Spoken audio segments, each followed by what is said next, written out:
बोलो देवादिदेव 1008 श्री भगवान महावीर की जय जय जय। अहिंसा परमो धर्म की जय जय जय। आचार्य गुरुवर श्री विद्यासागर जी महाराज। जय जय जय। पूज्य मुनिवर श्री प्रमाण सागर जी महाराज जी की नमस्ते।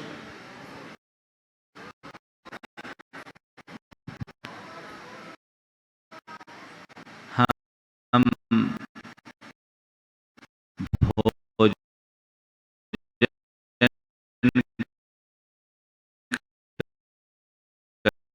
करें और मल विसर्जन न हो,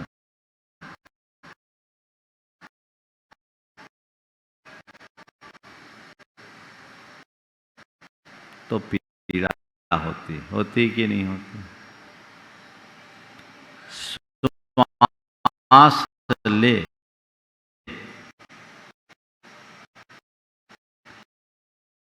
और निश्वास बाहर न निकले तो घुटन होगी।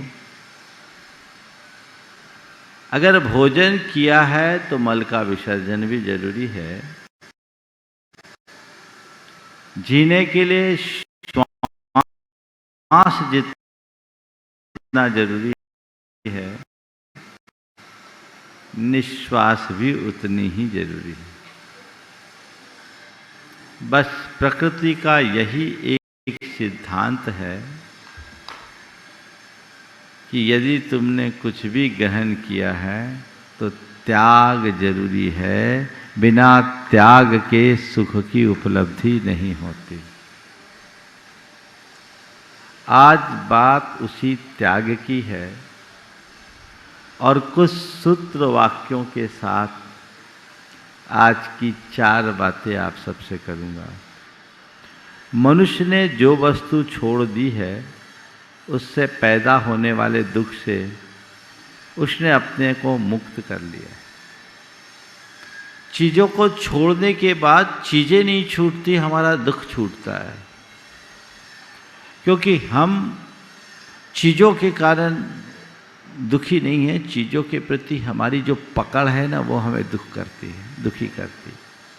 हमारे मन की आसक्ति, हमारे अंतरंग की आकुलता, वो हमें गहराई तक दुखी करती है।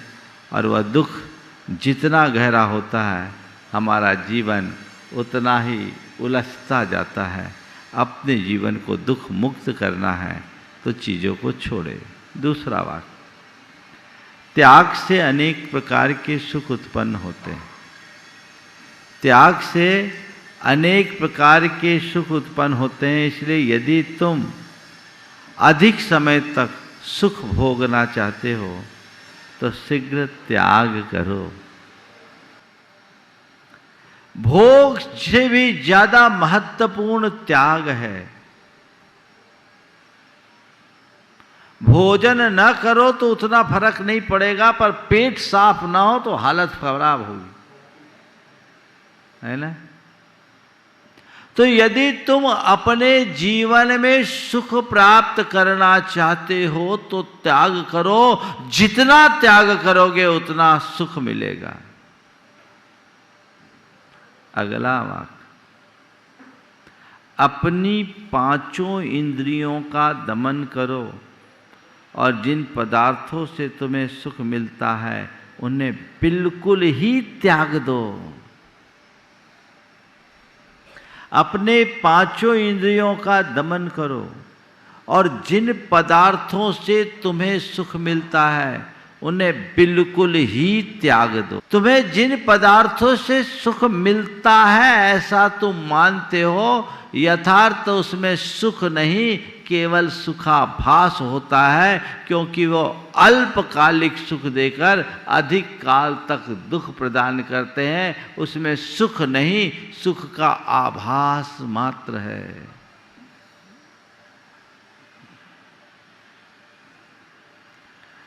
रसगुल्ला खाने से सुख मिलता है? मिलता तो है ना? मिलता है, क्या बात है। कहीं जाओ और कोई तुम्हें रसगुल्ला ऑफर करे, तुम चाव से खाते हो? खाते हो? पहला रसगुल्ला खाते हो, अच्छा लगता है, दूसरे में क्या हुआ, उतना ही इंटरेस्ट रहता है, तीसरे में, चौथे, पांचवें में। जैसे जैसे रसगुल्ले की मात्रा बढ़ती है वैसे वैसे उसकी सुख की मात्रा घटने लगती है। और ओवर हो जाए तो दुख भी होने लगता है, होता है। सवाल सुख किस में मिला, रसगुल्ले में या भूख के प्रतिकार में? वो जो सुख मिला, तुम्हारे अंदर भूख थी तब तक सुख मिला, भूख के मिटते ही सारा सुख गोल। अगर रसगुल्ले में सुख होता तो तुम जितना जितना रसगुल्ला खाते उतना उतना सुख बढ़ना चाहिए। संत कहते पांचों इंद्रियों के विषयों में कोई सुख नहीं है, बल्कि उसमें अतृप्ति, आतुरता, पीड़ा और प्यास है। इस सच्चाई को जानो और अपने आप को इंद्रिय विषयों से विमुख करो, उनका परित्याग करो, तब तुम परम सुखी होगे। निराकुलता उसमें ही है।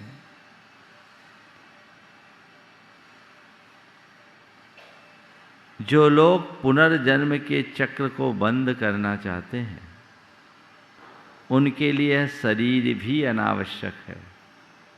फिर भला अन्न बंधन कितने आवश्यक होंगे? जब शरीर भी अनावश्यक है, शरीर का बंधन भी बंधन है, तो फिर तुम और चीजों को पकड़ करके क्या पाओगे? मुक्ति चाहते हो तो त्याग का आदर्श अपनाओ, तब कहीं तुम अपने जीवन का उत्थान करोगे। मैं और मेरे के जो भाव हैं, मैं और मेरे के जो भाव हैं, वे घमंड और स्वार्थ पूर्णता के अतिरिक्त और कुछ नहीं है। मैं और मेरे के जो भाव हैं वह घमंड और स्वार्थ पूर्णता के अतिरिक्त कुछ नहीं है। जो मनुष्य उनका दमन कर लेता है वह देवलोक से भी उच्च लोक को प्राप्त होता है, यानी मुक्ति जाता है। देखो, जो मनुष्य लालच में फंसा हुआ है और उससे निकलना नहीं चाहता, उसे दुख आकर घेर लेगा और फिर वह मुक्त न हो सकेगा। जो मनुष्य लालच में फंसा हुआ है और उससे निकलना नहीं चाहता, उसे दुख आकर घेर लेगा और फिर वह मुक्त न हो सकेगा। जो ही लोभ मोह दूर हो जाते हैं तो ही उसी क्षण पुनर्जन्म बंद हो जाता है। जो मनुष्य इन बंधनों को नहीं काटते वे भ्रम जाल में फंसे रहते हैं। आज त्याग के संदर्भ में हमने जिन वाक्यों को सुना वो हमारे जीवन के मर्म का बोध कराते हैं। आज के संदर्भ में 4 बातें आप सबसे मैं कहूंगा। जागना, त्यागना, भोगना, भागना। जागना, त्यागना, भोगना और भागना। त्याग कोई साधारण क्रिया नहीं है। जो जागता है वही सच्चे अर्थों में त्यागता है। जागो, अपनी अंतरात्मा को जगाओ, जानो आखिर मैं कौन हूं और मेरा क्या है, मेरा उद्देश्य क्या है, किसमें मेरा हित निहित है, किसमें मेरा कल्याण और उत्थान है। जब जाग जाओगे ना तो त्याग अपने आप होगा, और जब तक नहीं जागोगे तब तक त्याग की बातें केवल बातें होगी। प्रबुद्ध आत्मा ही सच्चे अर्थों में त्यागी होता है। जागो, अपनी चेतना को जगाओ, ब्रह्मजाल से बाहर निकलो, इस मोह निद्रा से ऊपर उठो। तुम्हारे मन का मोह, तुम्हारे अंदर की यह नींद तुम्हें वाह विषयों में आसक्त करके पागल बनाती है। जिनका दीवाना होकर के तुम अपना हित भूल जाते हो, तुम्हारे लिए उचित अनुचित का विवेक नहीं रहता, जिनमें उलझ जाने के बाद तुम कर्तव्य और अकर्तव्य को भी भूल जाते हो, तुम्हें हेय और उपादेय का भी ज्ञान नहीं रह पाता। लेकिन चेतना जाग जाए तो सब चीजें छूट जाती है। अंदर से जागो। कई बार लोग बोलते हैं महाराज इतना सुनते हैं, उपदेश सुनते हैं, प्रवचन सुनते हैं, फिर भी वैराग्य क्यों नहीं आता, त्याग का भाव क्यों नहीं होता। हमने कहा सुनते हो इसलिए नहीं होता, स्वीकार लोगे उसी क्षण हो जाएगा। सब नींद में, अंदर से चेतना नहीं जागी, तुम केवल सुनने के लिए सुनते हो। तुम्हें लगता है कि बस ठीक है ठीक है ठीक है, कान से सुनते हो इसलिए असर नहीं पड़ता। हृदय से सुनोगे तत्काल उसका प्रभाव पड़ेगा। अंदर से सुनो, अपने मन को जगाओ, अपनी आत्मा को जगाओ, जीवन का काया पलट हो जाएगा। देखिए जागने से त्याग कैसा होता है। एक पौराणिक प्रसंग याद आया बहुत दिन बाद। पत्नी अपने पति को स्नान करा रही थी, बड़ा प्रेम था। पत्नी पति को स्नान करा रही थी, अचानक पति के कंधे पर पत्नी की आंसू का एक गर्म बूंद पड़ा। गर्म बूंद का असर एहसास होते ही पति ऊपर की ओर देखा तो देखकर भौचक्क रह गया। पत्नी की आंखों में आंसू थे। पूछा क्या बात है, तुम इतनी दुखी क्यों हो?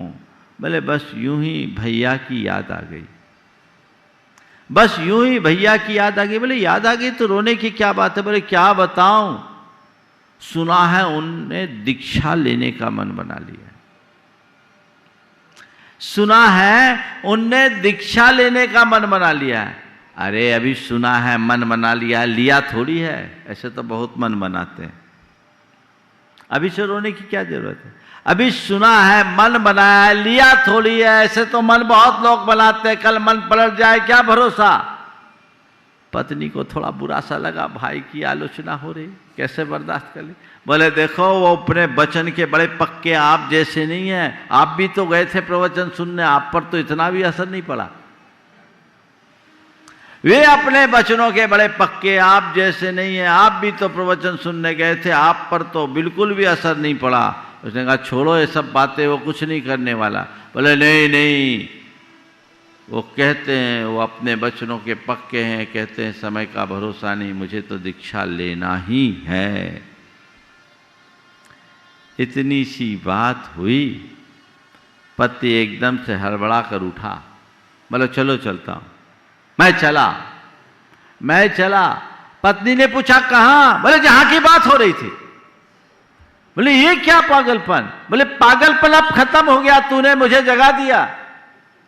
कपड़े तो पहन जाओ। बोला पहनने की जरूरत क्या, चड्डी भी उतारनी है।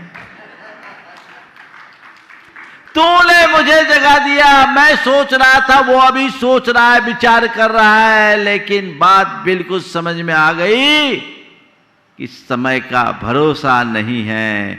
मैं सोच रहा था उसके लिए नहीं, ये तो मेरे लिए भी लागू होता है, और सच में मेरा कल्याण तो इसमें ही है। वो जागा और सीधे गुरु चरणों में जाकर सर्वस्व त्याग दिया।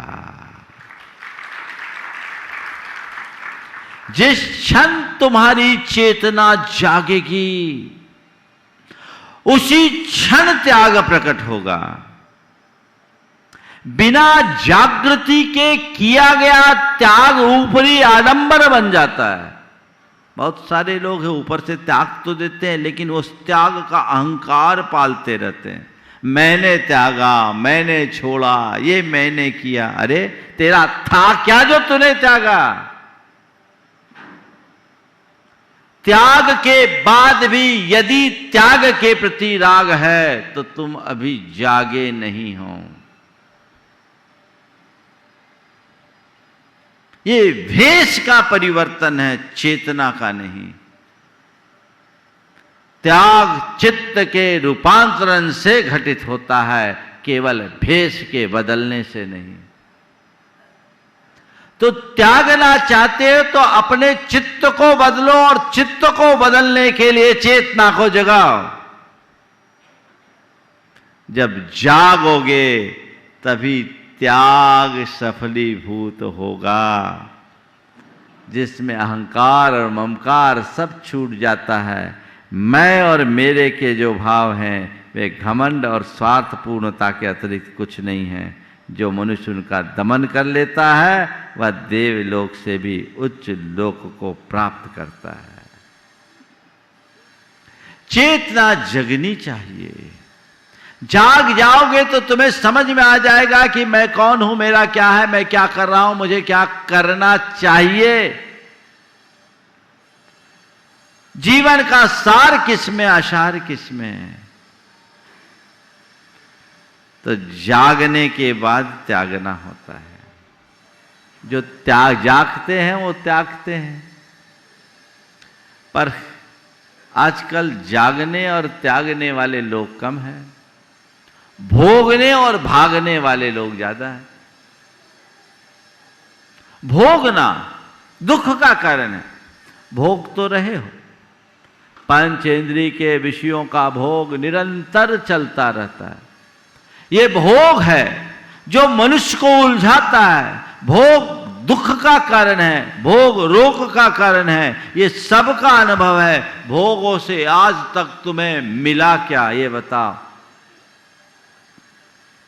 भोग तो भोगते आए, जब से होश संभाला तब से केवल भोग ही तो भोगे हैं। लेकिन इन भोगों से अब तक हासिल क्या हुआ? तुम्हारा अनुभव तुम्हें क्या बताता है, बोलो? पांचों इंद्रियों के विषयों का सेवन करते करते जीवन का बहुभाग बीत गया। निष्कर्ष और निचोड़ हाथ में क्या आया? क्या अनुभव है? भोगों को इतना भोगा कि खुद को ही भोग बना डाला। साध और साधन का अंतर मैंने आज मिटा डाला। ये किसको सुनाते हो? मुक्त हो गए। अंतर से इस चीज को समझो, निरखो, महसूस करने की कोशिश करो कि अंततः भोगों का सार क्या है। आरंभे तापकान प्राप्त्वा अतृप्ति प्रतिपादकान अंते सुदुस्त्यजान कामान कह पुरुष सेवते सुधी।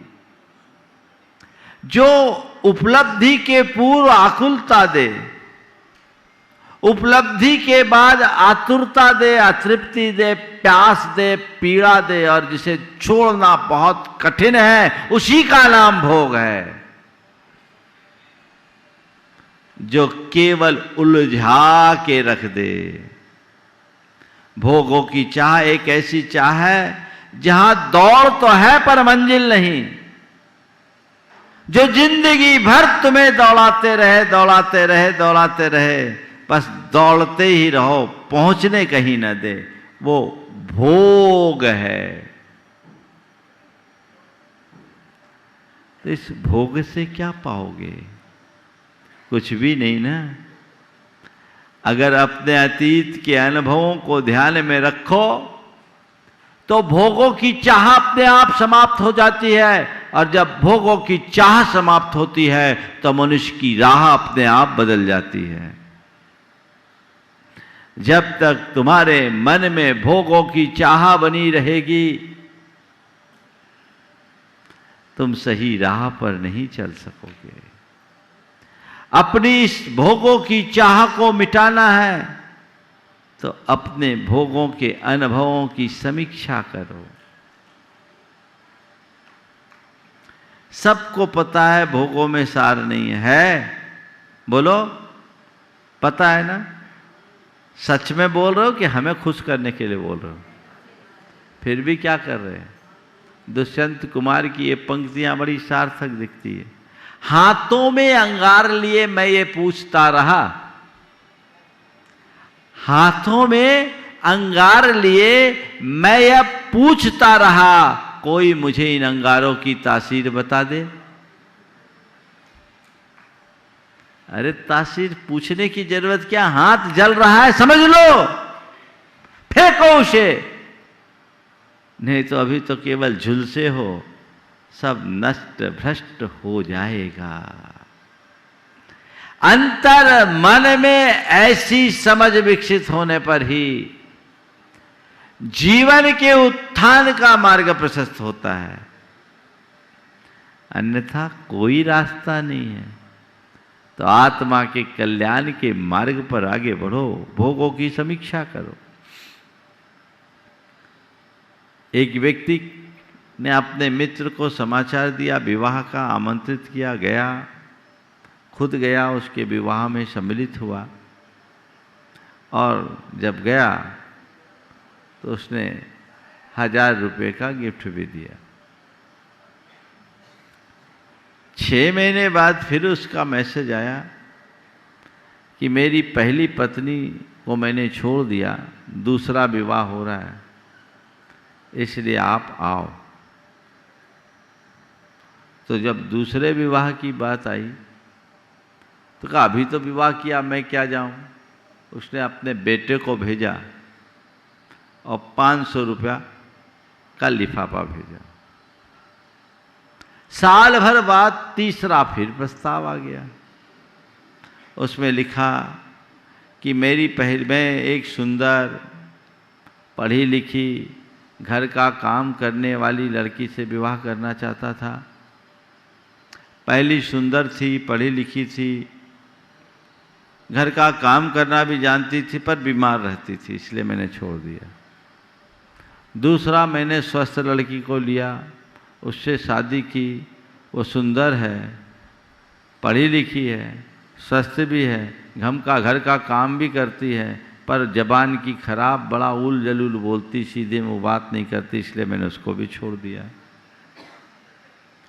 मेरा तीसरी शादी के लिए फिर जब पत्र भेजा तीसरी शादी के लिए, बोले उसमें लिखा कि मैं दूसरी को भी छोड़ दिया, मैं चाहता था कि एक ऐसी लड़की के साथ शादी करूं जो सुंदर, रूपवान, पढ़ी लिखी, घर का काम करने में सक्षम, समर्थ और स्वस्थ हो, इसलिए मैं एक ऐसी लड़की से शादी कर रहा हूं।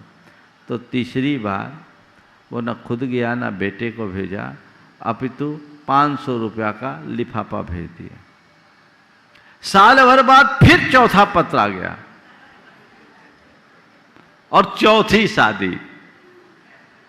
अब की बार भौचक उसने लिखा, मैं सुंदर, रूपवान, पढ़ी लिखी, काम करने में निपुण और स्वस्थ लड़की से शादी करना चाहता था।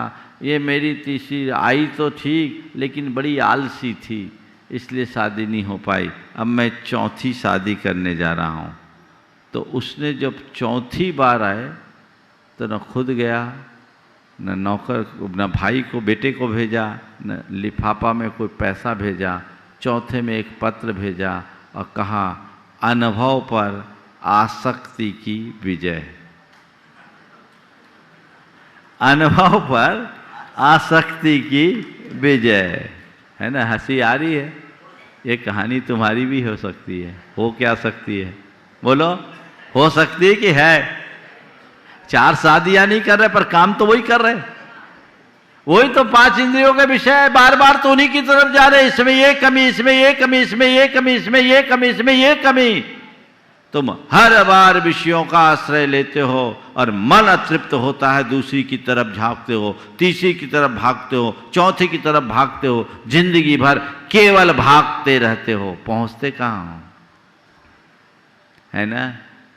अपने आज तक के अनुभवों की समीक्षा करो तो ये पाओगे कि मेरा अनुभव यही बोलता है, ये 5 इंद्रिय के विषय भोग निस्सार है, इसलिए इनका त्याग ही श्रेष्ठ है। तो जागना, त्यागना, भोगना, और चौथा है भागना। जो जागते हैं, त्यागते हैं, वे सफलीभूत होते हैं, पर जो भोगते हैं या भागते हैं वे संसार में रमे रहते हैं। बहुत से ऐसे लोग भी हैं जो इसलिए त्याग का रास्ता चुनते हैं कि घर परिवार में बन नहीं रही। एक बार एक भाई मेरे पास आया, बोला, महाराज मैं आपकी शरण में रहना चाहता हूँ, दीक्षा चाहता हूँ। मैंने पूछा कहाँ से आए हो, क्या आए हो? बोले ठीक है। मैंने पूछा क्यों लेना चाहते हो? बोले महाराज घर में कोई मेरी कदर नहीं करता, कोई मुझे पूछता नहीं, किसी की मुझसे बनती नहीं। तो हमने कहा तू घर में नहीं बना पाया तो बाहर क्या बनाएगा? पहले तू घर में रहना सीख। किसी से बनता नहीं है इसलिए तू साधु बनेगा, तो साधु बन करके भी तेरी किसी से नहीं बनेगी, क्योंकि तूने त्यागा तो है पर अभी जागा नहीं। ये भाग रहा है, अपने कर्तव्यों से विमुख हो रहा है। परिस्थितियों से हार करके यदि कोई साधु जीवन या त्याग का मार्ग अंगीकार करता है तो भगोड़ा और पलायनवादी माना जाता है, और अपनी परिणति में जाग कर जो त्याग करता है उससे त्याग पूजित होता है, सम्मानित होता है, और उसकी चेतना का उत्कर्ष होता है। अपने आप को उस तरफ से मोड़ो। एक बार एक युवक आया मेरे पास, 50 साल का था, 50 साल का। बोला महाराज जी ब्रह्मचर्य व्रत लेना चाहता हूँ। अच्छी बात है, ब्रह्मचर्य व्रत। तेरी धर्मपत्नी? बोले महाराज पत्नी नहीं, मेरी शादी नहीं की। तो व्रत क्यों ले रहा है? बोला महाराज 50 साल तक देख लिया, आप कोई मिली नहीं तो व्रत ही ले लें। 50 साल तक देख लिया, कोई मिली नहीं तो व्रत ही ले ले। मैंने कहा भैया अगर मिल जाएगी तो क्या करोगे? सख्ते में आ गया। हमने कहा मान लो अचानक अभी कोई मिल जाए तो क्या करोगी? एक पल को सोच में रह गया। हमने कहा ध्यान रख, पहले अपनी चेतना को जगा फिर व्रत ले। तू अभी कह रहा है कोई मिली नहीं तो व्रत ले लूं, यानी अभी भी तेरा किसी के प्रति आकर्षण पैदा हो सकता है। तेरी चेतना में कोई बैठी है कि मिल जाए मिल जाए मिल जाए, तो तेरा त्याग फलीभूत नहीं होगा। पहले उसे बाहर निकाल, फिर अपने मन को मोड़। भागने का नाम त्याग नहीं, जागने का नाम त्याग है। हमारा धर्म जागने और त्यागने की बात करता है, भोगने और भागने की बात नहीं करता। न भोगो न भागो, जागो और त्यागो। अभी तक का तुम्हारा अतीत केवल भोगने में और भागने में ही तो बीता है। संत कहते जागो, निद्रा त्यागो, आगे बढ़ो, उत्तिष्ठ, क्षणमपि मा प्रमादीयेत्। एक क्षण का भी प्रमाद मत करो। अपनी चेतना को पहचानो, अपने लक्ष्य को सामने रखो और उसे साकार करने के लिए अपना सर्वस्व खपा दो, तब कहीं उत्थान होगा। लेकिन क्या करे, सोते सोते ही निकल गई सारी जिंदगी, बोझा ढोते ही निकल गई सारी जिंदगी। कितने राग से सुनाते हो? हाँ?